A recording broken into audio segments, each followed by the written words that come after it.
leaders of the world's 20 largest economies prepare to gather in Russia's second city, St. Petersburg, gay rights are increasingly in the limelight here. Rights groups say that US President Barack Obama, who is expected to attend the summit on the 5th and 6th of September, invited a handful of rights activists to meet on Thursday to discuss the state of human rights in Russia and the new laws that critics of the Kremlin say violate gay rights and restrain non-governmental organizations. World leaders are facing calls from rights organizations to press Russian President Vladimir Putin on the plight of the LGBT community in Russia, which faces fines and arrests if found violating the new law banning the spread of homosexual propaganda. The project director of the St. Petersburg-based Coming Out organization says the aim of the laws is to stifle the LGBT community. She says the laws are creating an atmosphere of fear.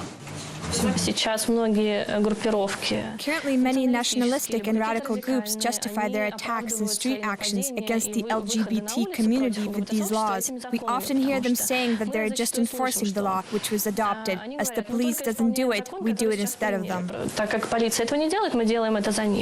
Barsukova is not counting on the G20 to force a change in the laws, but she welcomes the attention.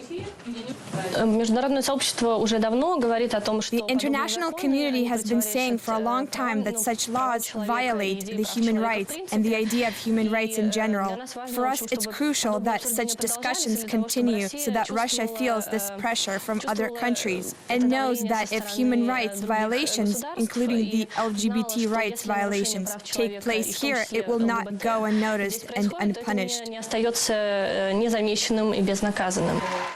But the Obama-Putin relationship has also seen better times. Obama pulled out of talks with Putin last month in a sign of the worst tensions between Moscow and Washington since the end of the Cold War. And they are at loggerheads over what to do about the civil war in Syria.